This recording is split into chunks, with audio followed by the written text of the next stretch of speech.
We're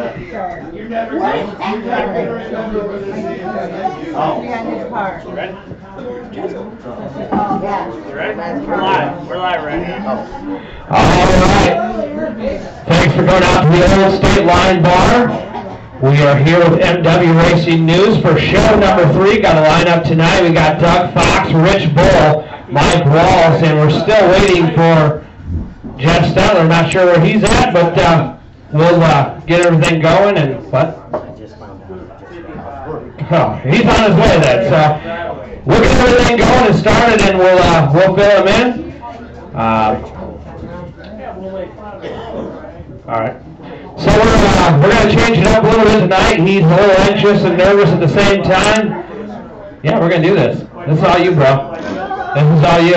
So I'm normally the host, but we're going to switch roles tonight. This is a South Bend Motor Speedway night. Got all the South Bend Motor Speedway guys here supporting MWRacing News. So we're going to have Craig Johnson, a street stock driver at South Bend. He's going to step up to the host tonight. I'm going to be his co-host, so I'll fill in where need be. He's a little nervous, so he starts turning red and taking more shots, then we know we're doing the right thing.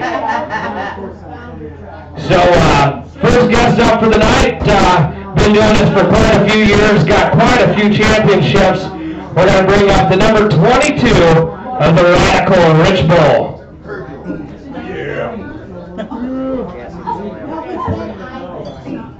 Need to get one of those little buttons and flat. You ready?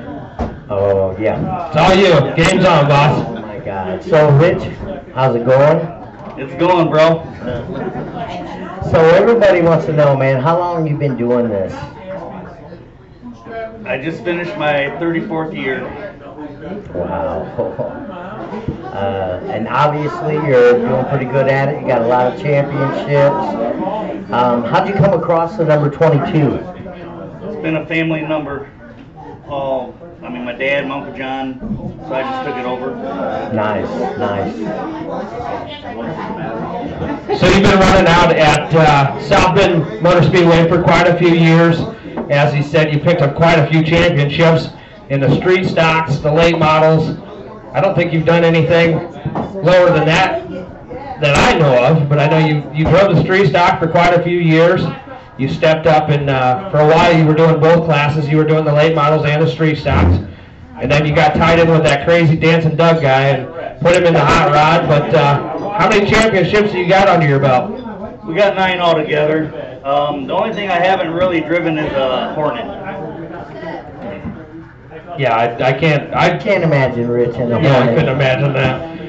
It's got wheels, I'll drive it. Oh, God. That is true. That is true. So you're pretty big into the racing scene. I know you and Craig have been tied up for the last couple of years. You do more than just racing. You get out there and you support a lot of drivers. You do some stuff in the garage. What's some of the stuff you kind of do that kind of separates you from other drivers? I know you kind of do some of the bodies and things like that. Well, we just redid Craig's body, just doors and fenders, but we put roll cages in, front-wheel drives. I totally redid Hambone's car last year from almost ground up. It was started out just putting a motor in and a body, but man, there was a lot of work. Went from interior to wiring to, man, you name it, we did it. That's awesome.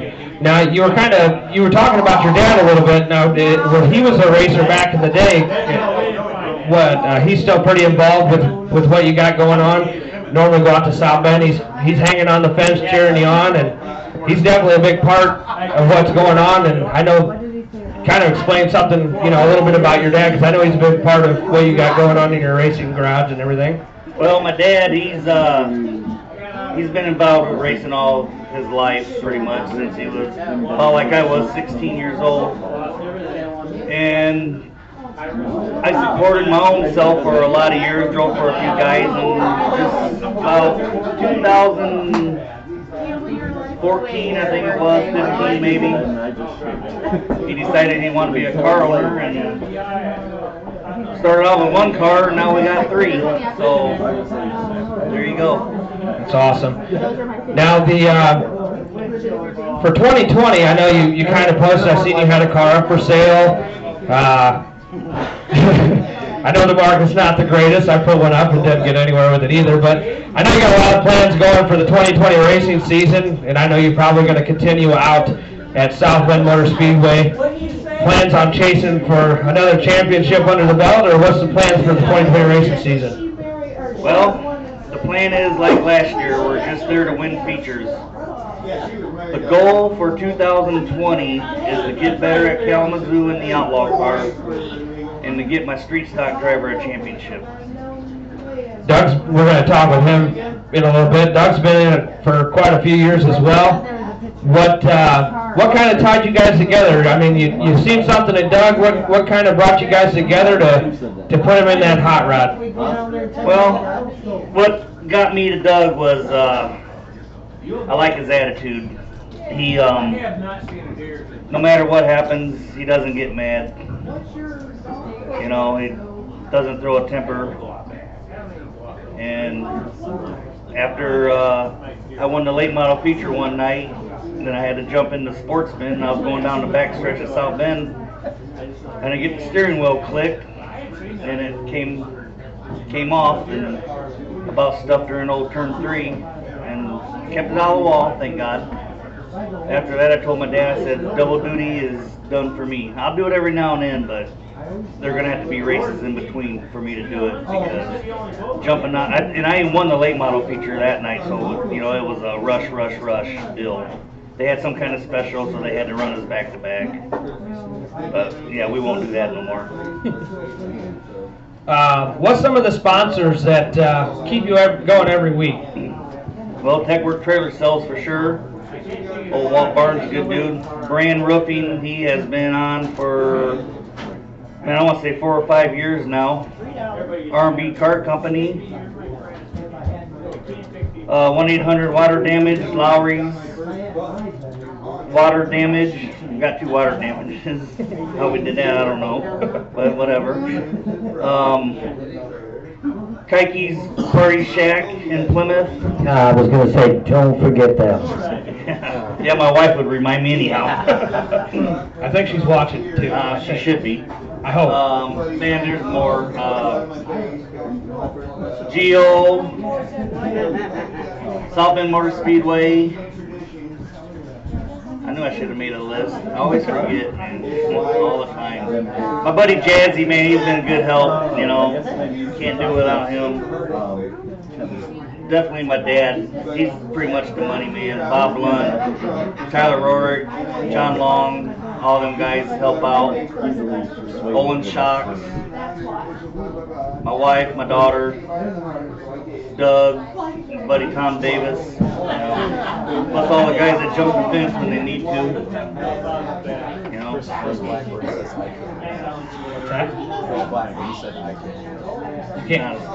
She can't hear him? What she said? You can't hear him? Okay. So, kind of going back, you said you were going to run Kalamazoo. Do you plan on trying to chase a championship at Kalamazoo, or are you just going to kind of go up there and play a couple nights? And I know there's a couple other tracks going to be opening up on Friday nights.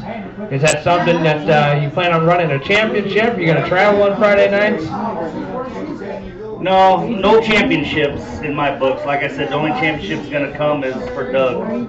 Myself is just to chase features. Kalamazoo is going to be still learning that place. It's tough.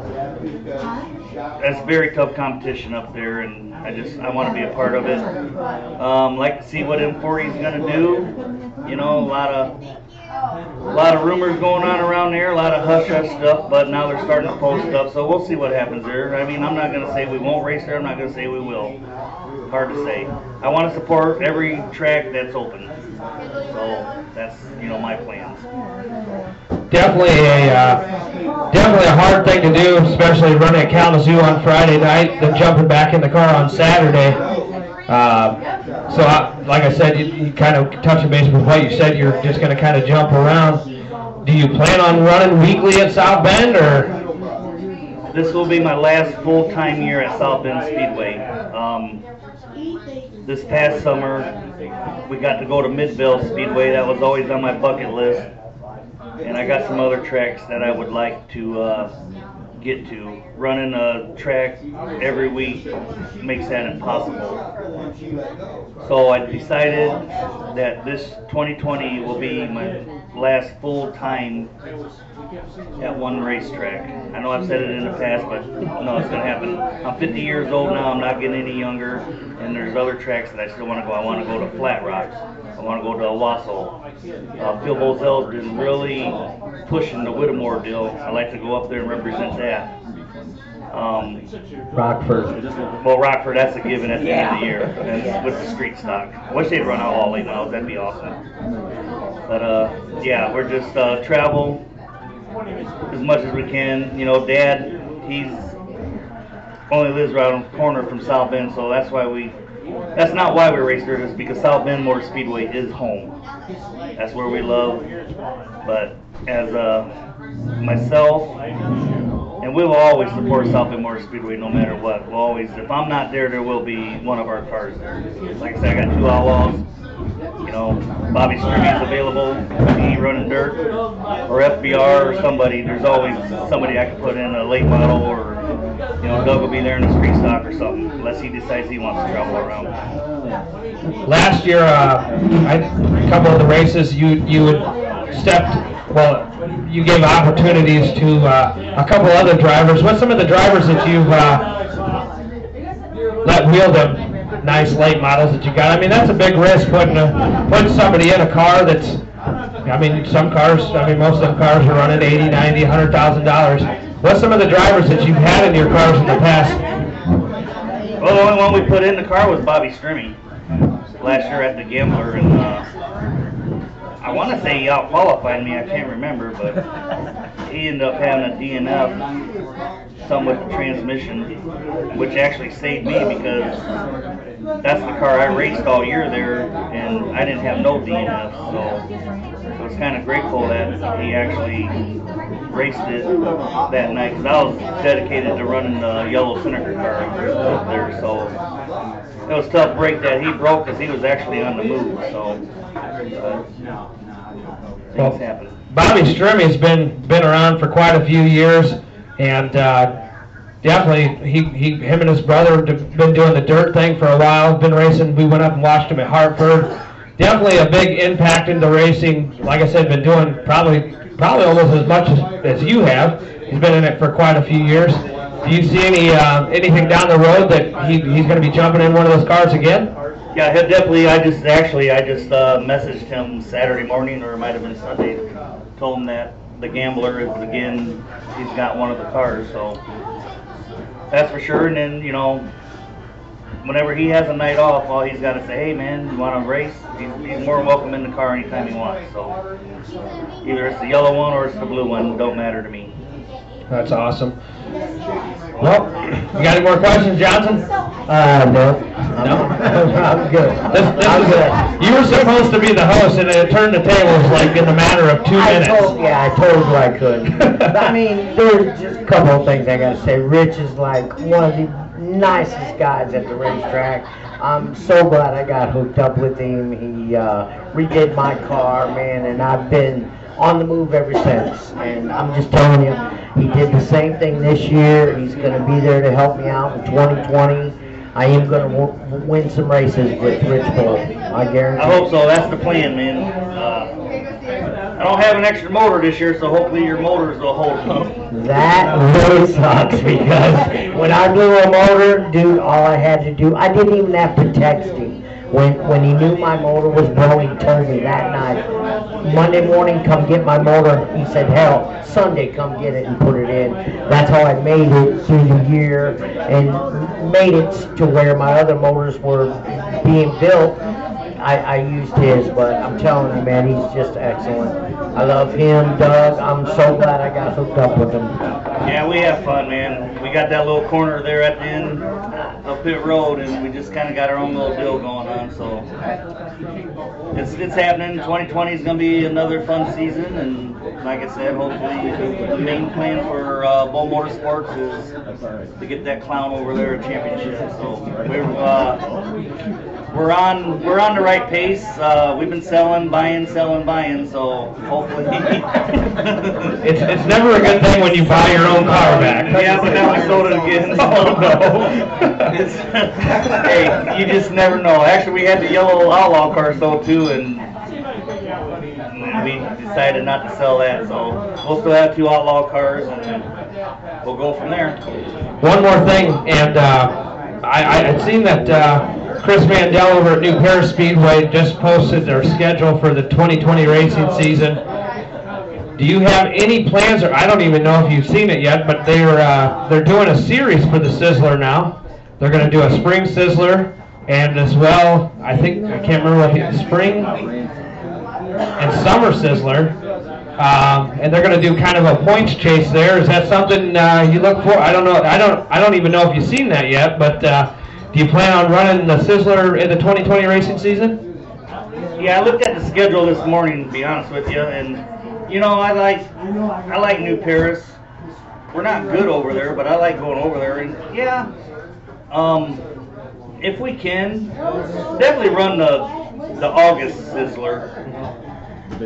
The spring Sizzler would be nice, as long as it, you know, I have to check the schedule at South Bend. Like I said, we're going to run a full schedule at South Bend this year, but so we'll see, man. I wish that guy luck, man. He's a really nice guy, and he needs to make some personal changes over there, but personnel.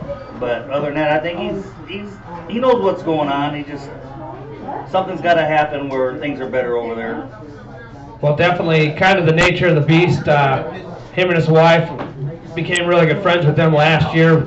Back in 2008, 2018, worked up at the M40 Speedway. Didn't have as good as luck as we anticipated. Made our way down there before they bought the track. We got together this year, and you know, they got a lot of great ideas.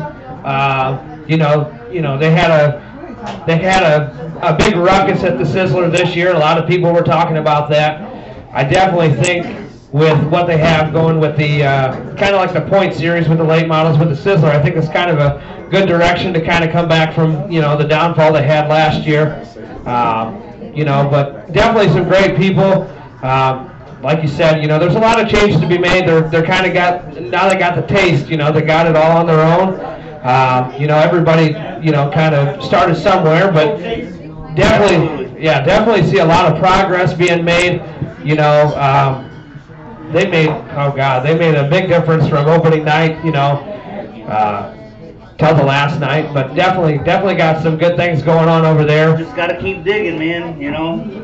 They'll find it. Just bring it back on the map, just like Kevin and Vern has done with South Bend Motor Speedway. You know, you don't average 125 cars for a reason. Yep. You know, they're doing something right over there. Grandstands are always packed, even on a cloudy day, you know. But yes, Vern and Kevin don't. Oh no, we got a slow crowd. But man, I go up there, up top, man. It's like, wow, it's a good crowd. So they're doing something right, and hopefully Chris and his wife can do something with New Paris. And you know, hate to see any track have to close down because of stupidity. Most definitely. Definitely, like I said, there's a lot of big changes coming in 2020. You know, definitely, like I said before, you know, I'm stepping out of the race car for a couple of years, I think, and going to do some traveling with the MWRacing news.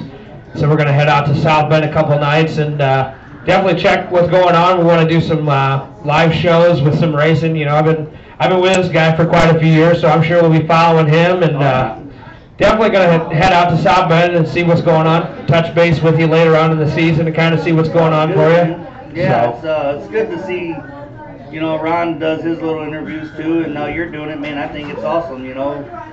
Plenty of racers around this area that, you know, should be a problem with two guys doing these interviews, so. That's right. All we're doing out here, we're for the drivers. Yeah, absolutely. That's all we want to do is bring the people. Ron is only so big, you know, he can only interview so many people. We're trying to get all them other people that just sit around and be like, hey, we want to be interviewed. Yeah, you know, I mean, yeah, it sucks. You know, I gotta be up 2:30 in the morning, and I got 2 hours to drive home, but it's all good, man. Yes, it is all good, Rich Bowl. Well, we definitely appreciate you for coming up and supporting what we got going on here. This is our third show. We try to do like I said, we're kind of doing a South Bend Speedway night. We definitely appreciate all the guys coming up and, you know, showing us support. You know, this was kind of a off-the-limb type deal, and Donnie and Sabrina gave us the location to be able to do it. Like I say, every week we appreciate them from doing that, but most definitely we appreciate the drivers that come up. You know, we know you guys work. You're just like us. We go to work every day, but you come up here on a Wednesday night and support what we got going on. So support short track racing, man. That's what it's about. Because if you don't, you could not be here. Most definitely.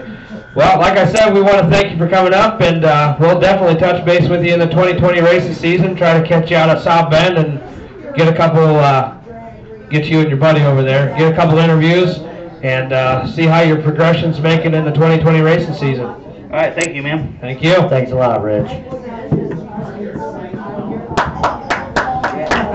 Wow. Yeah, there we go. We're going to hire Doug to come clap. Yes, Doug. That's what I try to tell him, but it never works. It never works. Oh, Lord. Everything. Well, we had Rich Bull up for our first interview, and nothing better than to follow him up from his sidekick in crime. Been doing this for quite a few years, worked with Doug for numerous events, and definitely made a big impact into the racing community. We've done some shows out of South Bend Motor Speedway together. I'll never forget it. It was a July month. It was 110 degrees, and we both looked like lobsters. It was a save the event, and we've known each other for quite a few years. He's been down at Plymouth. I think that's originally where I met. He was down at Plymouth when he was down there flagging. Known this guy for quite a few years. We're going to have the dancing Doug Fox come on up, and we're going to interview with Doug Fox. Show us a couple moves. Clapping again? Oh, we're doing good. You didn't even have to start that clap. They started clapping for you. I clap for myself. Oh, all right. Good job.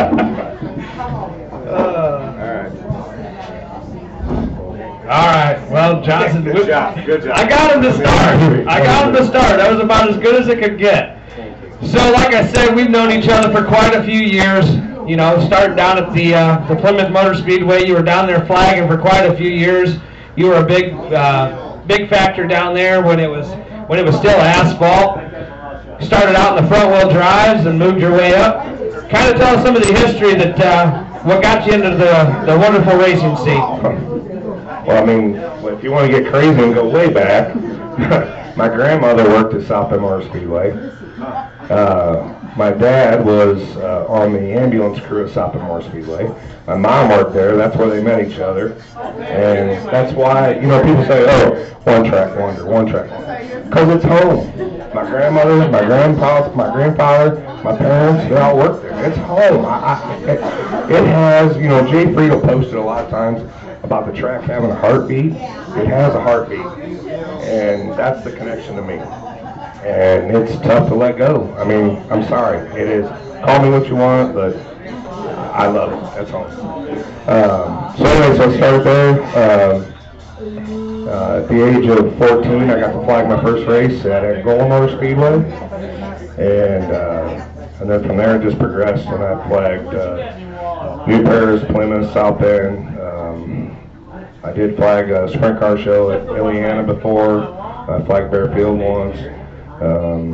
So yeah, I mean, it's been 14 and coming up on 40, well, past now, so 43, 42, hell, I don't even know what it's been life. It's what I know. I started off in some big car. I bought, actually, I was looking at pictures the other night in the garage. I had this old security car. It was my first car ever back in the Thunder car days. Ran that, and stock seat. Had some old nasty seat belts that Kenny Esmach gave me that we bolted to the floor. the shoulder straps, we bolted with a chain with some big fender washers to the floor. Oh my Lord. Oh yeah, I'm telling you right now, we hit the wall, I've been dead. I mean, that's just, I mean, I'm serious. That's the sketchy crap we did, but guess what? We just wanted to race. And it's not like today where, oh, you gotta have your full containment seat and fire suit. We didn't have all that crap, man. We just went and raced. We just wanted to have fun. Yeah, that's all I want to do today, still is have fun. Now I gotta have all that other stuff though, but I just want to have fun. And all the stuff that comes with it. Yeah. That's all we want to do. And after we're done racing, we can drink beer and That's right. puke. That's right. That's it. No, I mean, I'm responsible, but I don't know about you. Oh, yeah. You were very responsible. I'm sorry. But so anyway, after that, then big car enduros came. Actually, the first car I drove didn't have a roll cage. David Sturmey put a roll cage in my car for me, and was actually a wedding gift. We started running enduros, and the first enduro I ever ran, Kalamazoo Big Car Days. Sitting there in line, and Jason Seltzer comes over to PA and says, "It's our biggest enduro ever, 114 cars." And I literally filled my pants at that point and went, "Are you kidding me? I never done one of these before in my life." Little 305 engine, nothing special. And I was hooked. I mean, I was hooked anyway on the officiating side, but I was hooked after that on the driving side. Sorry, I was long-winded. That's all right. No, kind of going back to kind of what you were saying, I thought I was the only crazy guy that would go to Montville Speedway and ratchet strap a motor in just to win a race. I think this guy's like related to me somehow because he's done some pretty crazy shit too. So. Yeah. You can't. Oh, God. We're going to leave that conversation there. Anyways, but like I said, you've been a big impact in the racing. Like I said, we've been friends for quite a few years. And that kind of going back, definitely a face. Every time I come, whether it's South Bend or New Paris or whatever, Doug Fox is definitely the guy. He stands out. I mean, he's definitely got a smiling face on, usually.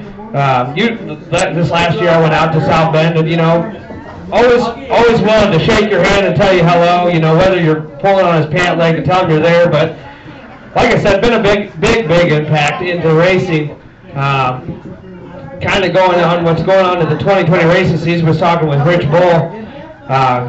He stepped out of the street stock in 2018 into the 2019 racing season, gave you pretty much a full ride, and I mean, I raced with you. Kind of go back to that. I'll tell you what happened. The first time ever in a street stock at South Bend Motor Speedway, I done messed up.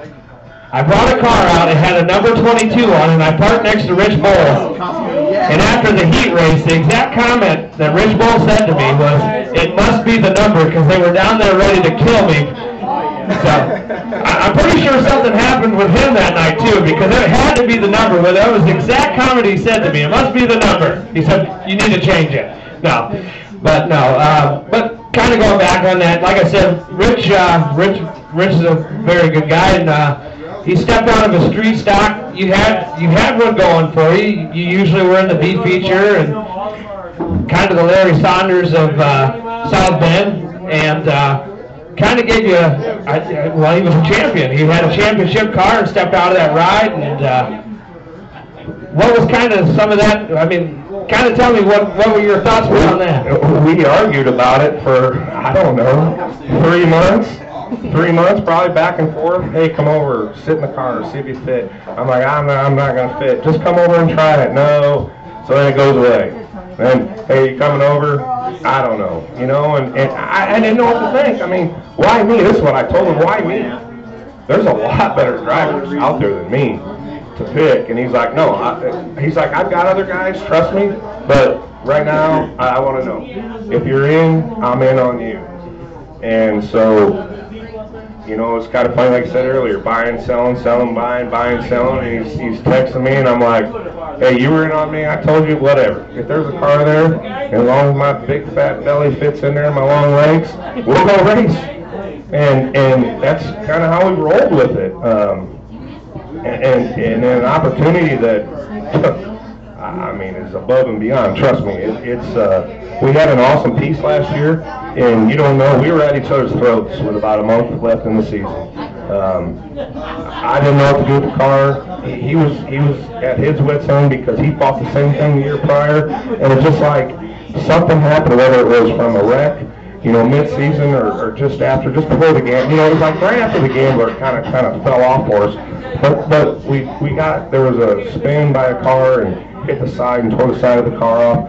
So we don't know something bad that we can't find that isn't showing up, but it just kind of slowly fell off. And I mean, the frustration of being in the top 4 to 5 car qualifying, and I don't brag about myself racing. I don't. I'm one of them guys that'll say all I do is hold the steering wheel. But we had a car every week that people knew we were there. We knew we were fast, and we were there at the end of the features, and it just went to shit. I mean, I'll be honest, it went to shit. And so there was some frustration. I mean, he'll tell you the only thing that saved it, probably from him not booting me out of the ride, we had to move the seat and he couldn't reach the clutch pedal. So,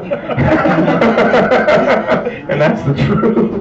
But I will say, I'm going to kick in real quick because I keep notes and he doesn't. Oh God.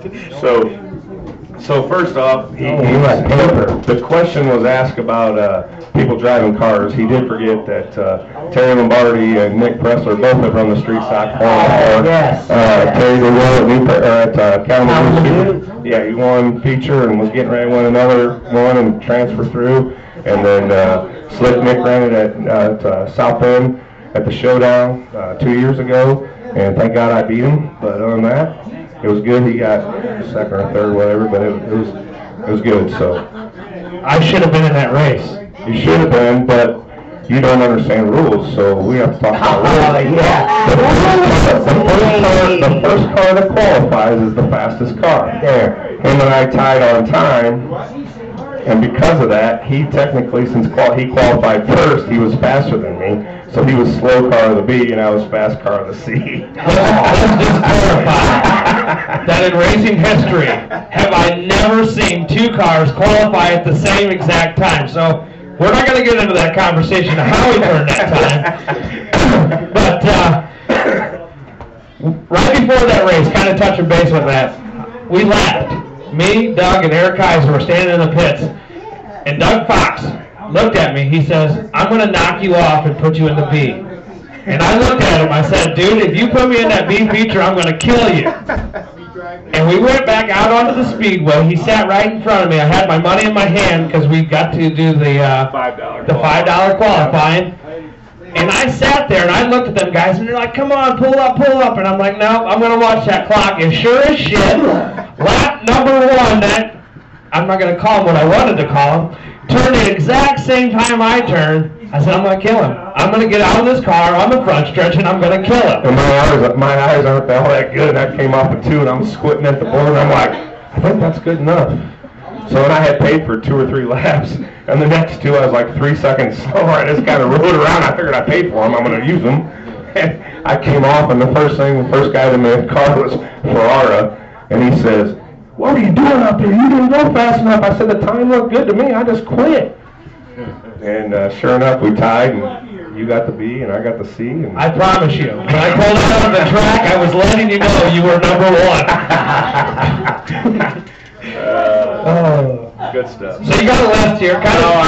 I made some notes because I know it happens when you get in these spots and start talking, you forget something, and I don't want to forget because, and it's nothing against Rich, I picked on him about it, but seriously, the names on the side of these cars is that's what allows us to be here every week. That's what it is. Whether it's a discount on parts, cash, buying a tire, it all adds up. Most definitely. So for me, a lot of these are just on the street stock, and so we kind of almost do our own thing. The money still goes there to make it happen, but it's relationships, it's family relationships, and I'll be honest, a lot of it's my family's relationship, my parents more than me. So, but those people stuck behind me. Total Value RV, Granger Lawnmower Place, 1-800 Water Damage, Brandeis Machinery, CTE, Promoter, On Track Design, FM Garage, Ryman Design, Left Turn Graphics. So those are the names that you always see on the car. I do have a side note talking about 2020 for South Bend. They're bringing the mini wedge class in. Something new for South Bend. They're going to run about 7 shows. We've committed for my son Evan to start to have a car. If Austin can keep his nose straight, he might have a chance to race too. But anyway, so right now we've got a car. It's a Badger built chassis. It should hopefully be done this week. Then we got to get the parts to make it a roller. But we've already got a set of tires and wheels, and I've got to thank Matt Clark, Cameron Clark, the Rocket, Dirty D, and Rick Humes. They sponsored that, and there's more people that are PMing day after day to try to help the kid get out. Tim Thurston gave him a fire suit. Brian Bannis helped him with a seat. So I mean, it was a seat that he had, but anyway, he let us use it type thing. So. And so far, we're not even to Christmas, and there's 4 new kids already going to be in this class for the season. 4 new kids on top of what was already there. So this is the wave of the future. This is what hopefully will grow as we all keep getting older. Rich is turning 50. I'm not far behind. You know, Mike, how old are you, Mike? 53. See, Mike Wall's 53. So I mean, well, none of us are getting any younger, and the days of families being in racing with kids coming up, in my opinion, has gone away. We're not seeing it. I mean, yeah, the Stremy kids are there, and the Maynard kids are there, but you know, and the Bozels had some kids coming. But I mean, who else is there that you're seeing to say, "There's my kid"? You know, there's the son of whoever. You know. It's not there, and or daughter even, I don't care, but we don't have that, and if we don't, there's going to be a bunch of old grumpy MFers sitting around going, what are we doing Saturday night now, because none of our kids or grandkids are at the racetrack because there's no more racing because they're not doing it. We're going to drink beer and fill our depends. Oh, we're dying far playing Keno doing it, and if Hambone and JD's number don't keep coming up, I won't be here long. You won 44 bucks. I won 44 bucks. Hey, that's good. My number? 31, 78, 44. Is that crazy? That's awesome. I've been watching here lately, but you ain't helping me none yet. I'm sorry. But I know I kind of seen a post, and I try to stay off Facebook as much as I can. Cause What a liar. No, I really do. Here comes the host now. Hey, hang on real quick. He needs a shot? Hambone needs a shot, but it's Hambone's mom's birthday today, and she's here celebrating along with Gio, and Oh yeah, so the whole family's here. Family's here. Mom's birthday, yes. so Gio, Uncle Randy. Gio, celebrate, saying a little happy birthday. They're doing shots of Fireball, and We've only did 1 shot of Fireball. well, it's early. Okay. The sad part is they're here supporting us. Well, it's a birthday. well, my family The best part is My family knows you. I'm hoping, I hope to hear Hambone sing Mama's Got Her Boobs Out here later on tonight, because that would be the best We already have an incident that happened. You can't. Check us out at 805. Check us out at 805. We're going to see if it's on the jukebox.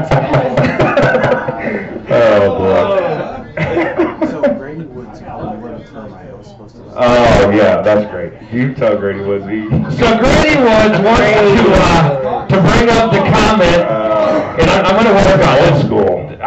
You know, the bad part is he's got my phone doing live video, so I can't see the comments, but the comment was brought up, little termite, so go ahead and tell us the story. Oh, it's always been a joke. When I first started flagging, Termite was flagging. He wasn't always probably the most well-liked flag person there was around. He wore pink suspenders and pink socks, and people made fun of him, and it didn't bother me either way, but I can tell you that I shouldn't say this, but at the time, the owner of South Bend Speedway wouldn't let him flag on his flag stand. And I was about 18 or 19, and he said, "That's my guy that's flagging, not him." So That's where I'll leave it. So that was always the joke thing. That's what they always called me, was termites. That was going on between Brady and Jason Sawyer. So. We got to get Jason up here. Jason. Yeah, Jason, what are you doing? Yeah, Jason, why are you here? Why aren't you here, Jason? Jason has been... Probably at the casino. I can tell you, honest to God, Jason has been in the last...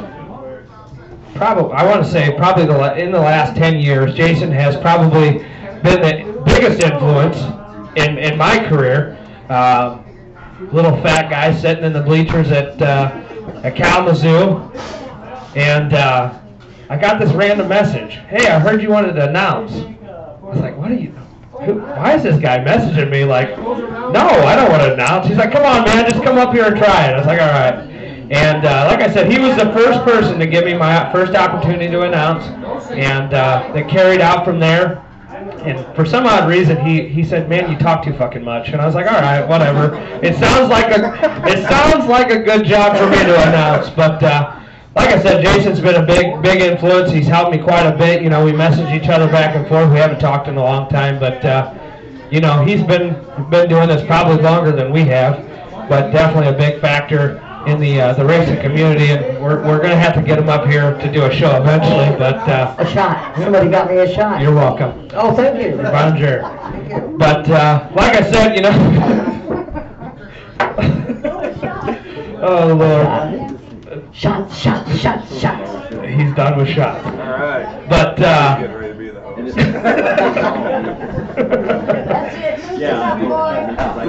we've been. Mama said, listen up, boy. I'm trying. Don't look now, Mama got boots out, everybody. God, you guys, just took a turn. you guys say that, but now we have to bring this up. About 5 years ago, at the blowout, I'm sitting back in my camper, toasting. My mom is off with my girlfriend at the time and everybody else. I got some kid that comes back to my campsite and was like, "Hambone, you'll never believe this. Your mom's got her boobs out up there." And she's sitting on a 16-year-old. And I was like, no. He was 18. Well, yeah. Yeah. Oh, yeah. He was 18, sorry. Remember that, JB? I don't want to partake in any of this. Oh God. God. I don't know how we got into this conversation, but I remember getting chased by his mom at Rainbow Lanes on a Santa Claus suit. Christmas! Yeah. Oh my God. In the rain. Maybe you guys are related. Call me daddy. Your daddy. Anyways, on a serious note, this definitely took a left turn. Sponsored by Left Turn Graphics by Southwest RC. That's right. Thank you, Melissa Keys. Oh, dear Lord. God, I'm sweating. Oh. Anyways, like I said, I can't even talk. Whew. On a serious note. How many people are still watching this live? There's 15 on there. 15. Usually starts at 15. 14 of them probably don't like me, but Everybody loves you, man. Come on. Hey, I do have to say real quick, seriously, there's guys like Hambone. You know, I know who Hambone was as far as when I flagged at New Paris and Hollywood and guys like that. That I knew them. They were car number 31 or 10 or whatever. Yeah, you knew who they were. But I'll tell you, this past couple of years, guys like that have come to South Bend are family now, man. I mean, really, it means a lot. It's a great group of guys to race with, and I said it on my one race video on my feature win, and I'm proud to be a part of it. I'm proud to be a part of it. You don't know, we're getting 30-some street stocks. One week you're in the A and you're a hero, and the next week you're in the B and you feel like a zero. But it's a tough crowd. It's a tough crowd. I love it. It was the best move we ever The made. only thing I'm angry about is that guy over there that owns the car helped this guy set his car up, and that some monkey went out and made the A, and I was in the B that night. And I'm like, where you go there, car?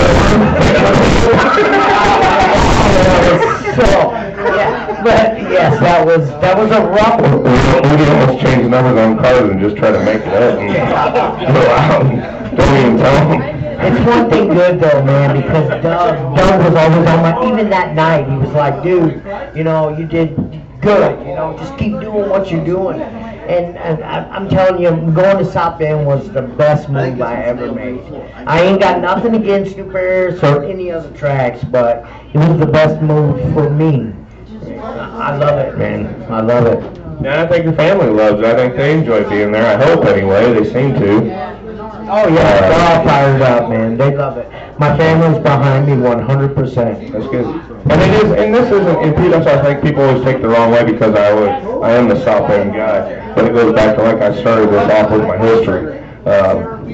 I've got no hatred against any other track, really. I don't. I mean, this guy up the road here is kind of a clown, but besides him, I mean, he had a good thing and ran it in the ground. But anyway, besides him, I mean, every other track, I hope they succeed. New Paris, Kalamazoo, M40, I don't name them all. I mean, except this guy. Yeah, if he'd ever like to sell out, I know there's people wanting to buy the place and take it back to its heyday. Got to buy grandstands and lights, but that's all right. They got that. Oh yeah, he's got lights. He's got lights. I mean, I hate being that guy, but that's the only one. But hey, guess what? Just drinking my Coors Light with cheese. That's it. Kind of going back, and then we'll kind of finish it out with this, because I can sit here and talk to you. Yeah, no, because he won't. Michael is trying to fall asleep over here. He's 63. Was that 63? There we go. Kind of going back on the Eric Kaiser deal. You guys kind of went. You guys were going toe-to-toe. I mean, you were leading the points there for a minute, and Eric Kaiser we'll kind of go back a little bit, had some rough luck. He went out to South Bend on a limb, and he kind of destroyed his car and kind of had a bad taste for his first season out there. And then last year he came out, and you guys were neck to neck. You had the advantage, and kind of going back on what you said, you had some issues towards the end of the year, and he got the advantage. And yeah, he didn't miss the A, and I did, and that's all there is to it. If you're going to miss the A, it's tough to do. Now, I finished, this will be my third year finishing second point, my third time finishing second points. I finished second to Tim Thurston, Nick Pressler, and now Kaiser.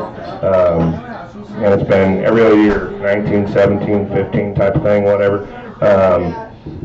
Eric PM'd me over the winter before he was coming to South Bend. He's changed his car from 3-link to 4-link. I was asking questions, and I was honest with him, because why go? I mean, you can't BS a race driver. They're not done if you're going to give them oddball spring numbers or whatever. Yeah, here's about what I run. It may not have been my exact number, but it was pretty damn close. Here's what gear ratio I run. Come try it. And he left his home track, and that was his, you know, think back to his dad as well, you know. Yep. I mean, the man, he was New Paris Speedway, honestly. His dad was. I mean, he took care of the place. For years. And he left his home. Yep. And came to South Bend really to make a new home, the way I've seen it. So, yeah, it didn't, and yeah, we did. Out of the 12 hours of points, we led 11, and the last one sucked, and that's just how, that's racing, man. And whatever, we'll try again next year, and he's all fired up. I'm just like, let's go race, and let's make the A, drink some beer afterwards, and so whatever happens, happens. As long as we get raced the way I race people, I don't care. But don't drive me like I don't drive you. That's all I ask. So. Or then we go to the philosophy, checkers or wreckers. Negative. I mean, oh yes. Negative. Finishes pay a lot better. No. Larry Simon's comment about B features, that's probably the most money I made racing. B's in South Bend pay like $200, and hell, I won 5 that year. Went back to the feature when we first purchased that car, and I went to South Bend. And Doug greeted me that day, was talking to me. He know me from the mini stocks. And he was like, I tell you what, dude, you're in the B. He said, get behind me, follow me, and we'll go to the front. I'll be damned. We finished first and second. That was such an awesome night, man. It was awesome. Well, that's better than how I was greeted. I finished, and I got a piece of Bondo thrown at me, so you guys are doing better than me. Oh, that was excellent. That was good. Yeah. Must be you. Must be you. It's the number. It's the number. It was 22, I swear. Everybody wants to know where Santa Fox are. Oh, Santa Fox. That hat was actually in my shop, so I went Facebook Live last night, and I was in the shop. Were you in a dress? No, I was working on the car, and it was getting later, and I'm like, man, I'm getting ready to call tonight, and I might have had a couple drinks, and I'm like, I looked over, my kid had brought out a Santa hat and left it in the shop. And I saw the Santa hat. I'm like, I haven't been Facebook Live in a while. Can we just put this on to be Santa Fox? So I put it on with Facebook Live and did a little Santa Fox thing, and was showing the Wayne book, and hey, if your significant other's in here circling it like the old Toys R Us catalog, just buy it for them type of thing. So, that's why they love you, man. That's why. Hey, listen, life's short. Yeah. Life is short, man. We don't know when we're not going to wake up, so we got to. They say laughing makes you live longer. That's what they tell you. Laughing makes you live longer. Right now, I'm going about 250 years. I'm pretty sure when I seen you on Facebook Live in a dress, it shortened my life. It was actually a boo-boo. It wasn't a dress. Whatever. Oh, tomato. Oh, God. But anyway, my goal was just age 3 years sitting over there. He's looking for retirement. I mean, he's like, would you guys shut up? So I got to go to work tomorrow, too, he said. Oh, Lord. Yeah. Oh, here we go. Not a dress. Oh, it's there. It's one of those swimsuit cover-up things. I do have a swimsuit on under that, just to let you know. Oh, God. I couldn't get out of the pool. Anyway. Well, on that note, I'm out of here. Definitely want to appreciate you and Thanks, guys. Rich for coming out and somewhere out, buddy. I think that was the 45-minute interview I needed. All right, let's give a round of applause. You're gonna make me do this next one by myself, are you? Yeah, for a second, I gotta be. I'm sorry. Did Jeff ever show up? No, he's not coming. Jeff had to work, so he ain't gonna make it. So Doug Fox, he was up here long enough for him and Jeff. So we're doing good. Next interview we're gonna bring up. Been around for a few years, probably longer than I've been alive. But first met this man at the M40 Speedway. Always had a nice looking hot rod. Big sponsor of that car's wings, etc. Definitely always impressed me. Definitely a heavy hitter no matter where he goes. He ran up at the M40 Speedway, like I said, and made his way down to South Bend. And like I said, he's definitely a heavy hitter there. And we're going to bring Mike Walls up.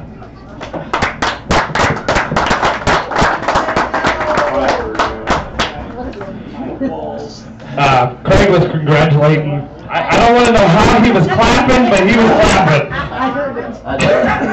Don't want to know that either. Oh, Lord. Here you go, buddy. All right. Like I said, when I first met you, you were up at the M40 Speedway. You had a couple guys that you were racing with over the years. Todd Taylor, Richard Garrity. Your dad's been a big factor. God, your dad came down and yelled at me. I remember it like it was yesterday. He's like, boy, learn how to fucking drive that car. Sorry, I edited that out. But I know your dad's been a big factor in it. Like I said, you've always been a heavy hitter. The biggest thing that I remember was at South Bend when you thought you would go out on a limb and put 10-inch rims on your car and ran with late models. Oh, I felt bad for you. I promise you I did. But always a heavy hitter, big name. Like I said, yeah, I've seen you race at New Paris a couple times. It's been a while since you've been down to New Paris, but yep, been up at M40. But you're pretty much, your home track is the South Bend. What kind of got you into the racing? Like I said, I know your dad's been a big factor in that as well. Yeah, well, he started out, he wasn't a huge supporter. Just used to go down to New Paris every week to watch, and then turned into finally one day my girlfriend's like, you can do this. And I listened to her and we tried it. Been hooked ever since. I know back when you were running M40, you and Tim Thurston were kind of going neck to neck for a while, and I know he's been a part of the racing thing for a while too. And like I said, definitely always a heavy hitter. What kind of goals do you have, or what do you see yourself doing for the 2020 racing season? Well, for 2020, we'll be at South Bend pretty much every week. We'd like to try to pull off one more. Hold on a second. There you go. There you go. We'd like to try to pull off one more championship in that class before we slow down. But competition down there has gotten to be really tough. Makes it fun, but it's a tough challenge. Well, I know, kind of touching base on South Bend, and it was kind of brought up a couple of weeks ago. I don't remember who he was talking to, but you're kind of that guy that one week you're almost fast time, and then the next week you're the fastest car in a B. But the competition there is so tough and it's hard. I mean, kind of running the show down. I mean, kind of going back on what me and Doug was talking about. The competition's so tight. I mean, within the fastest car in the A to the fastest car in the B, there may only be a tenth of a second. So it's definitely, like you were saying, it's definitely a hard competition. But do you look into looking at chasing a championship, or? We're going to go and race as hard as we can and pick up as many wins as you can. If the better we do, championship will come on its own if you can perform well every week. But yeah, the competition is so close. Yeah, just like I said, a tenth of a second make a difference whether you're in the A or the B. Or you turn the same time when you get put in the B instead of the C, Doug. Well, you'll have that once in a while. So, like I was touching base, you were your biggest sponsor on that hot rod is Wings, etc. Who else is some of the big factors that play in your role into your racing career? Well, Purity Gases, Wholesale Express does a really good job with the engine department. Jefferson Auto Body, they help keep the car looking pretty good most of the time. Who else do we have? Got a couple friends over here that actually came to support us tonight. Doug and Brenda Jacobs. They contribute quite a bit to keeping this thing rolling. Clark's Towing. Who else do we have? Oh, my girlfriend. Oh, there you go. Say your dad. That's what I was waiting to say, Les. And The dad. My dad, Les, he's out there just about every day, seems like, doing something. He's out there tonight, trying to get him over here, but he got himself a little beat up in the shop, so he was just taking it easy. I seen you guys did, and kind of touching base back with Ron, I seen you guys did a show out at Wings, etc. for a Wings night, and I seen your dad did an interview, and like I said, he's been a big. Looks like. Oh yeah, here's your beer. Oh. I think we can drink. We can drink on this web show. Yeah, we can. Yeah. Just want you to know. I think we should pull up a chair. She's trying to help you, tell you your sponsors. No. That's right. Keep feeding them. Keep feeding them, he says. But like I said, how many years have you been doing this? You had me thinking just a little bit ago. It's been 24, 25 years at least. Now where did you originally start racing at? Oh, I started racing in New Paris. Pretty much seemed like where everybody else has started, almost. But yeah, we were down there for a long time. and then started moving around a little bit.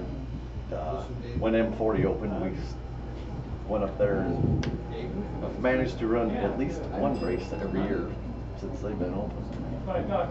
With M40 Speedway opening up on Friday nights, do you see any potential future there running on Friday nights and South Bend's running Saturday, or? Well, Friday nights now with whole work and life situation is a little tougher, but I always like that track, so I intend to make some races up there. I don't know how many we'll be able to do, but like I said, always like that facility. We'll make some anyway. Most definitely. Now, what's some of, I kind of touched bases, but what's some of the teammates that run around with you guys? I had one. Well, he's kind of starting into the racing scene. He was here last week, but who's some of the drivers that you guys run around with? That would be Rich Garrity. Raced with his dad some. Well, helped him. I guess we were actually in different classes then, but kind of got hooked up with him, and we worked on stuff together. And now he's getting his son going. We helped him get the car together that they have now. And actually, I think he's coming around. He might turn into, if he has tough competition, he gets a little seat time and starts to get this figured out. It doesn't always come all at once for everybody. Yeah, we all had to start somewhere, and that's kind of what I was touching base with him on last week. You know, he jumped into a class that you got all these seasoned veterans over here, you know, the guys that's been doing it for a while. You know, definitely impressed me. He raced up there at M40 for the end of the year show. Didn't have the best luck, and what's that? Oh, but definitely, I've known Richard for quite a few years, and definitely impressive. You know, he said he made quite a few laps at South Bend, and definitely making progress, doing a lot of great things, and I see a lot of great potential in him, and definitely a great group of guys to work with. I seen you guys were down there at Wings together and did an interview. Him and his dad was there. I think Ron interviewed his dad more than him, but probably. Richard Senior likes to talk. Yeah, but like I said, definitely a lot of potential. Great kid. Very great kid, Yeah, man. You know, I think if he gets some more seat time, he's going to be a good driver. I've traveled around with him. Mike Walls, one of the best, man. I mean, we went to Rockford, M40. We've had just an excellent time everywhere. So over the years, you've raced all these different tracks. What's probably your favorite track that you've raced at? I don't know. I like them all. If I get behind the wheel and get to drive, that's probably the best time. But I do like moving around to some of them. We ran a whole season with CRA when I first built the car that I have now, and that was a lot of fun. There was a lot of good tracks there. Like I said, we got to move around a lot of places. We even run down in Kentucky once, Kentucky Motor Speedway. Have you ever contemplated running down at Bristol, or have you ever thought about that? Yeah, I would like to do that once, but just the whole economics of the situation that makes that trip pretty tough. That's tough. That's a fairly expensive weekend. But if I could figure out a way to get it all put together, I'd definitely do that. Sponsor. Yeah. That's definitely on my bucket list too. Now that I've got the street stock, I mean, even if I could miss all the shows and just do the Bristol, one time I'd really love to do it. That'd be a tough call. I know, that's tough because we had fun. Rockford, that was my first year at the Bahama Brackets this year, and I tell you what, it was the best time ever. I was competitive, I finished good. I love that place. It was awesome. Very cold and windy, but awesome. Yeah, that was a cold weekend, but it was wow. That's the first time I had ever been over there. Yes. Put myself in the same position as I did for the showdown. Yeah, exactly. Just like, But we had fun. It was fun. awesome, man. It was an awesome weekend. So have you contemplated getting rid of the 10-inch wheels? Because it's not working in your favor, it seems like. Yeah, I'm a little more stubborn sometimes when it comes to some of that stuff. I'm going to make it work one of these times. I'm with you because you inspired me and my Uncle Randy. We bought some at the showdown that some guy had there for sale, and I didn't end up putting them on because He's seen you race the showdown. thanks to you, I kind of didn't want to do it, but yes. But I am definitely going to do it, yes. I am definitely going to do it next year. Yeah, Wings Etc. decals on me. Oh, thank you. Thank you, Doug. Oh, shoot. Wings Etc. MWRacing. Thank you. No, I think because, well, Rockford, I think will work out a little better next year because they're going to a little bit more of a rule change for them over there too. Yeah, they're making. I see that they're making quite a few rule changes. Definitely. And, I have done told, or I am telling her right now that I will miss a couple of big shows just to do the Rockford show because that was so awesome. It was so awesome.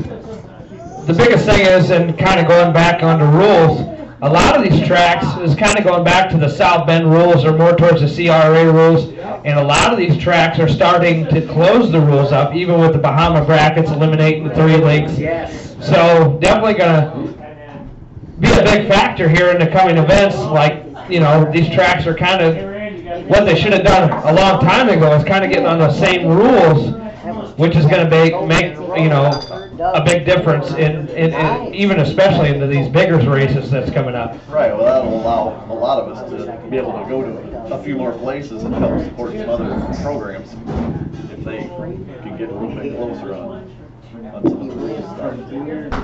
A couple of years ago, kind of the biggest factor that kind of was a good thing that Michigan did. They did the Michigan Alliance rules, which kind of almost the same thing that South Bend bases their rules off of. Is kind of the 4-link, the stock floorboards, firewalls, things like that. But definitely made a big impact into the Michigan tracks with the street stocks.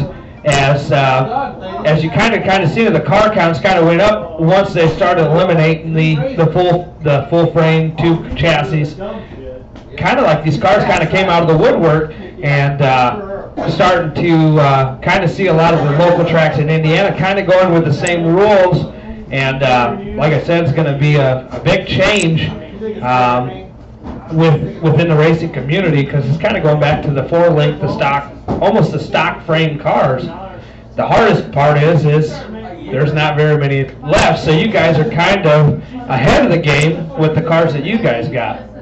Well, yeah, that's you take a stock frame car like we got. If you have to go race against something that's partially tubed or 3-link, it makes it a little tough. Those guys got a little bit of a setup and handling advantage.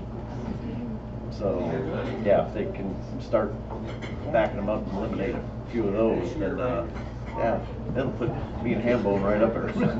Yes, I love it. It's tough, man, going out there every week and going against them guys, and I know what's out there and everything else, but it's nice when we can go somewhere and race and be competitive and feel like you've done something, man. I mean, when you're done racing at night, you feel good about it, you know what I mean? And Rockford and a couple of other places like that. I had a rough season at South Bend, but at the end of the year, things started coming around, and like he said, man, it's awesome. If it goes to that for everybody, which I think it should, there'll be a lot more competitive and happy racers. Go ahead. No. Yeah, well, I even like the showdown. I mean, it gives you a bit of a sense of accomplishment, maybe if you've been doing it a little while and realize, take a piece like I have, a stock chassis, and put it in the A, and look around and go, I'm the only one that made it here. The only street stock. The only street stock that did the A. Yeah. Race against the whole class of late models and a couple of sportsmen, it's like, okay, well, to me that was a pretty big accomplishment. It's actually I mean, all late models. Yeah, all late models. You were the only, and that's one thing about you, dude. You hold your head up high, and that was awesome. You went out there, the only street stock. You look at the end result, sure, they all ran away from me. You still stayed out there, man. It was so awesome. I did get a little bonus out of that day, though, that after that, I ended up finishing 10th in that race. Yeah, see? There you go. And kind of touching bases with a lot of people that's maybe watching, but the biggest advantage of running a full frame car, that's what I had, and I just sold that one, but the advantage of running a full, well, not really an advantage, the disadvantage of running a full frame car compared to a tube chassis. I know rolling across the scale with no lead in my car I met rules. I mean, I was at the weight at 3,200 pounds or whatever it was. I mean, and these guys with these full frame cars, or excuse me, the full tube cars, they may only weigh 1,500 pounds, so they can put the weight where they need it and get the percentages and things like that. So to be a car that's a full frame car, and like I said, we're touching bases, kind of give people an idea, but being a full frame car, to be the fastest, and this is the way that I would look at it, to be the fastest full frame street stock, out qualifying sportsmen and things like that, that itself is pretty impressive. Yeah, well, and mine, when we ended up building it, we built it a little heavy. I bailed all the lead I could out of it, and I still rolled a scale at almost 3,200 pounds. Yeah, that was how my car was. I bought a car. It actually was Al Mauer's old car. He's been in racing for quite a few years. But I bought that car. It sat for, oh my God, probably 7-8 years, and we rolled it out. The guy that I bought it from, it sat in his garage for numerous years, probably 7 or 8 years.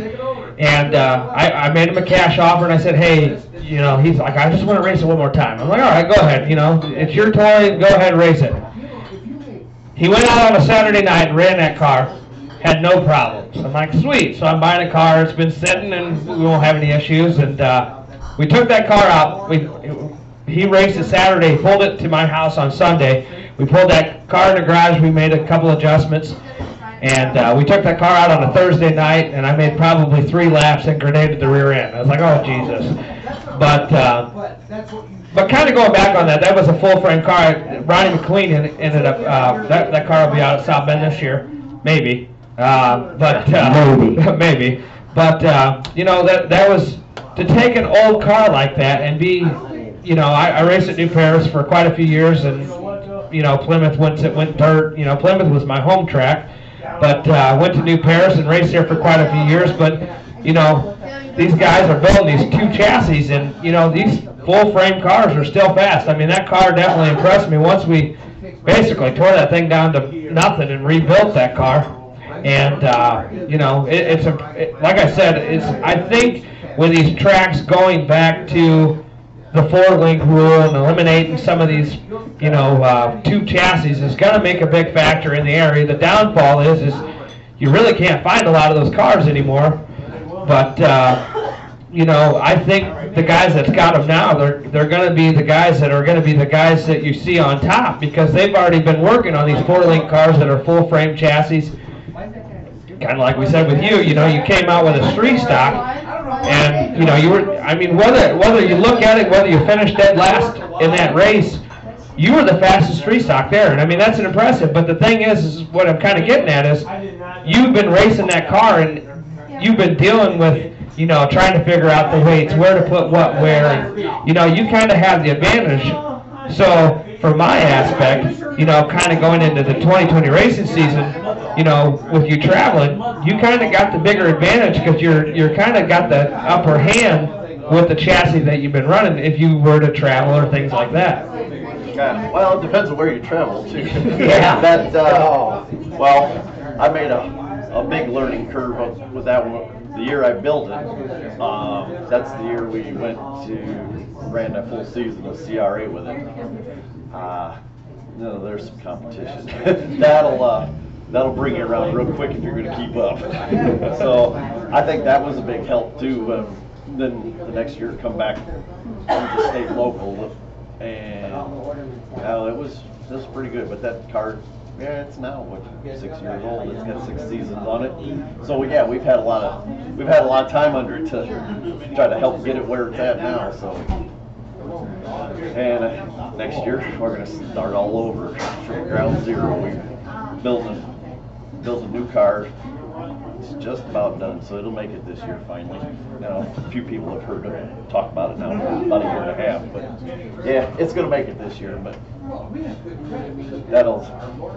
that's gonna be a whole big surprise come first practice day. It's like, well, either it's gonna work or it's gonna be terrible.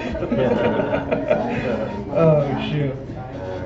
All right, well, we appreciate you for coming out. And like I said, we're going to do some traveling next year. Craig's going to be running full season at South Bend, so I'm going to be traveling around, checking out a lot of these tracks, and definitely going to make our way out to South Bend. So we're going to have to touch base with you and see how things are going with you. All right, well, we'll be there, and appreciate you having me. All right, thanks a lot, Mike. Thanks a lot.